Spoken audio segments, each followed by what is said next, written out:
আসসালামু আলাইকুম। বাংলাদেশ বেতার গোপালগঞ্জ। খবর পড়ছি ওশান বিশ্বাস।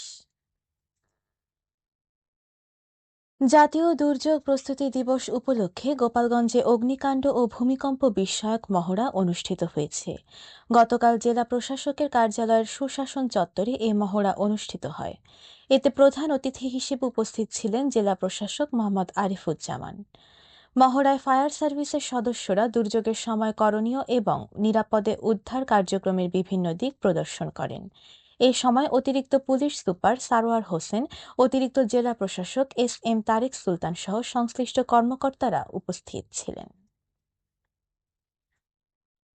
দুর্যোগ প্রস্তুতিতে লড়ব, তারুণ্যের বাংলাদেশ গড়ব, এই প্রতিপাদ্যকে সামনে রেখে নড়াইলে জাতীয় দুর্যোগ প্রস্তুতি দিবস পালিত হয়েছে। গতকাল জেলা প্রশাসকের কার্যালয় চত্বরে জেলা প্রশাসনের আয়োজনে দিবসটি উপলক্ষে র্যালি, অগ্নি নির্বাপন মহড়া এবং সচেতনতা বৃদ্ধিমূলক আলোচনা সভা অনুষ্ঠিত হয়।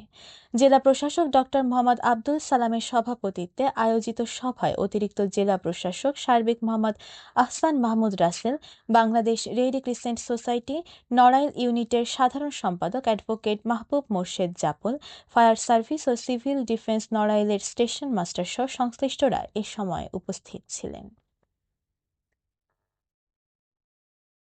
নড়াইলে মাদকদ্রব্য নিয়ন্ত্রণ অধিদপ্তরের জেলা কার্যালয় পরিদর্শন করেছেন জেলা প্রশাসক ড মোহাম্মদ আব্দুল সালাম। গতকাল তিনি কার্যালয়টির সার্বিক কার্যক্রম সম্পর্কে অবহিত হন এবং কর্মকর্তা কর্মচারীদের সঙ্গে মতবিনিময় করেন।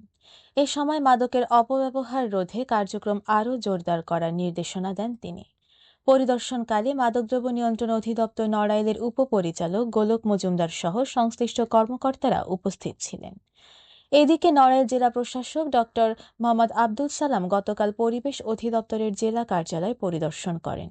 পরিদর্শনকালে তিনি পরিবেশ অধিদপ্তরের সার্বিক কার্যক্রম সম্পর্কে অবহিত হন এবং পরিবেশ রক্ষায় অবৈধ ইটভাটায় অভিযান সহ কার্যক্রম আরও জোরদার করার নির্দেশ দেন।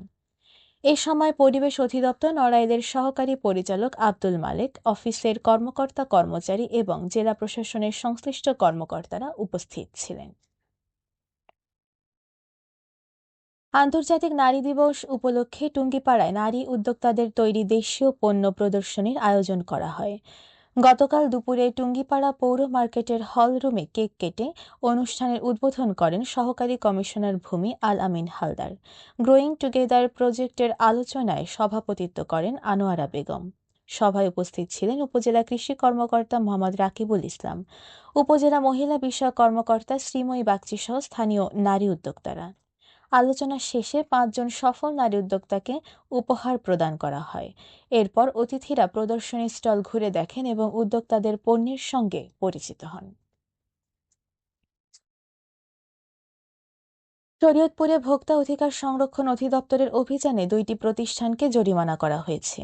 গতকাল পালং বাজার এলাকায় পরিচালিত অভিযানে ভাউচার না থাকা এবং মূল্য তালিকা প্রদর্শন না করার অভিযোগে ২টি প্রতিষ্ঠানকে মোট ৮,০০০ টাকা জরিমানা করা হয়। অভিযানে নেতৃত্ব দেন জাতীয় ভোক্তা অধিকার সংরক্ষণ অধিদপ্তরের সহকারী পরিচালক জান্নাতুল ফেরদৌস এবং সহযোগিতা করেন স্যানিটারি ইন্সপেক্টর আলিয়া আক্তার। সংশ্লিষ্টরা জানান, ভোক্তাদের স্বার্থ রক্ষা ও বাজারে শৃঙ্খলা বজায় রাখতে এ ধরনের অভিযান অব্যাহত থাকবে। এদিকে শরীয়তপুরের ভেদরগঞ্জ উপজেলার আরশিনগর এলাকায় ভেজাল জুস ও এডিবল জেলি উৎপাদনকারী একটি কারখানায় অভিযান চালিয়ে ১,০০,০০০ টাকা জরিমানা করেছে নিরাপদ খাদ্য কর্তৃপক্ষ। নিরাপদ খাদ্য আইন অনুযায়ী পরিচালিত অভিযানে নেতৃত্ব দেন নির্বাহী ম্যাজিস্ট্রেট সুদীপ্ত ঘোষ।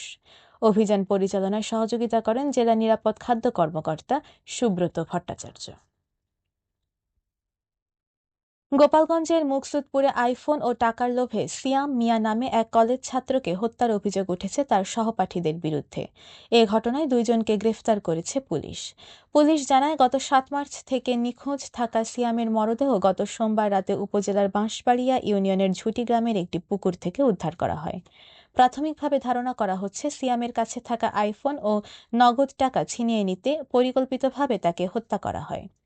মুকসুদপুর থানার ওসি আব্দুল আল মামুন জানান, ইতোমধ্যে ঘটনায় জড়িত ২ জনকে গ্রেফতার করা হয়েছে এবং অন্যদের গ্রেফতার করতে অভিযান অব্যাহত রয়েছে।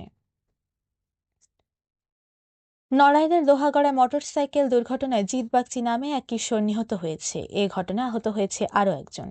গতকাল দুপুরে উপজেলা লাহুরিয়া ইউনিয়নের লোহাগড়া লাহুরিয়া সড়কের তেঁতুলবাড়িয়া মান্দারতলা মোড় এলাকায় মোটরসাইকেলটি নিয়ন্ত্রণ হারিয়ে সড়কের পাশে থাকা একটি বিদ্যুতের খুঁটির সঙ্গে ধাক্কা লাগলে এ দুর্ঘটনা ঘটে।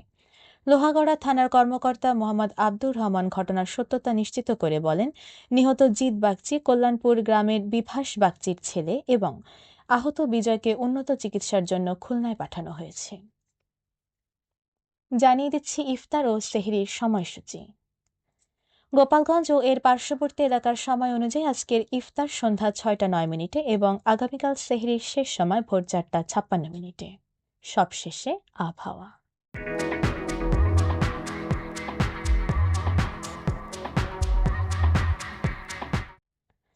আজ বেলা 1টা পর্যন্ত আবহাওয়ার পূর্বাভাসে বলা হয়েছে, দেশের অভ্যন্তরীণ নদীবন্দর সমূহের জন্য কোনো সতর্কবার্তা নেই এবং কোনো সংকেতও দেখাতে হবে না। খবর শেষ হলো। আমাদের পরবর্তী খবর প্রচারিত হবে সকাল 10:30 বাংলায়।